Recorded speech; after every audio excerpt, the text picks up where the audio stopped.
আমার নবী কি কোন কাফের মুশরিকদের দেহ পুড়েছে? সবাই বলেন পুড়ছে। আজকে কারা আমার আউলিয়া কিরামদের শানে বেয়াদবি করে? আমার ভাইরা গভীর মনোযোগ। তাফসীরে মাযহারি কাজী সানাউল্লাহ মানিপতি রাহমাতুল্লাহি আলাইহি, যিনি যার কিতাব কওমি মাদ্রাসার মধ্যে পাঠ্য মালা বুদ্দা মিনহু একটি কিতাব আছে, মালা বুদ্দা মিনহু কওমি মাদ্রাসার মধ্যে পড়ানো হয়। সেই মালা বুদ্দা মিনহুর মধ্যে বলেছে এটা একটা ফতোয়ার কিতাব, ছোট হইলো একটা ফতোয়ার কিতাব লিখেছেন উনি।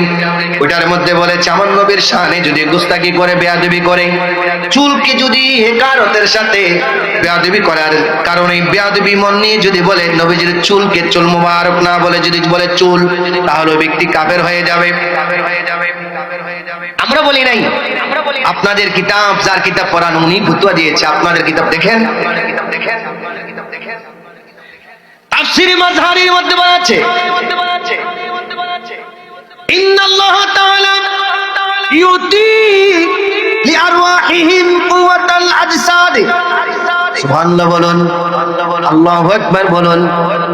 বলতেছে যখন আল্লাহর ওলি ইন্তেকাল করে, ইন্তেকাল করার পর আল্লাহ পাক তাদের রূহানি ভাবে এবং জিসমানি ভাবে তাদের সাধনা অনুযায়ী আল্লাহ পাক তাদেরকে ক্ষমতা দিয়ে থাকেন।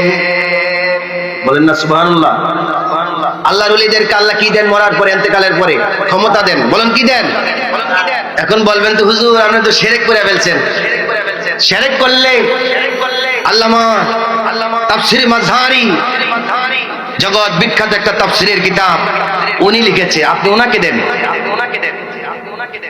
উনি বলেছে আল্লাহর ওলি ইন্তেকালের পরে রব্বুল আলামিন তাদেরকে কুওয়াত দিয়ে থাকেন, শক্তি দিয়ে থাকেন রূহানি ভাবে এবং জিসমানি ভাবে, শরীরের তাদের সাধনা অনুযায়ী আল্লাহ তাদেরকে ক্ষমতা পাওয়ার দিয়ে থাকেন। আল্লাহু আকবার।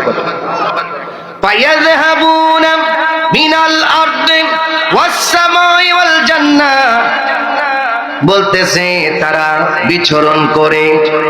আল্লাহু আকবার বলেন। তুমি যদিও দেহ তুইলা পুইরা ফেলেছো, আমি ওই ব্যক্তিকে আল্লাহর ওলি বলতেছি না।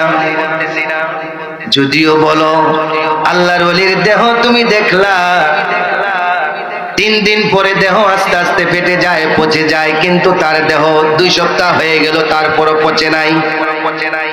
এই কথাটা তোমাদের মাথায় ধরে নাই, তোমরা আগুন জ্বালিয়ে দিলাম।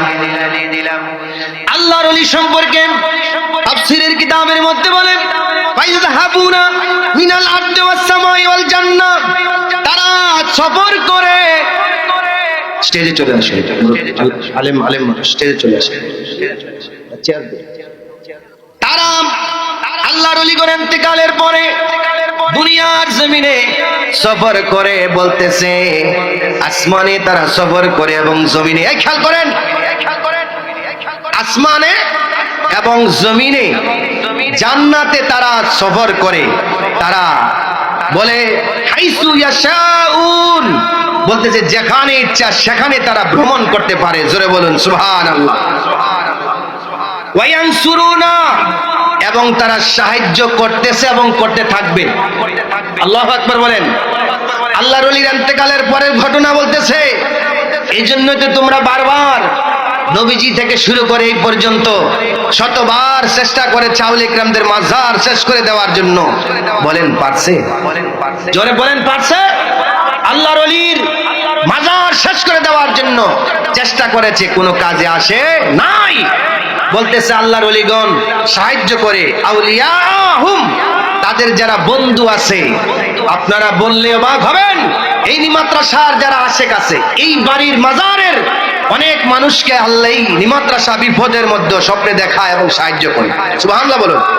আল্লাহ আমাদের সকলকে কবুল করে, বলুন আমিন। নারে তাকবীর, নারে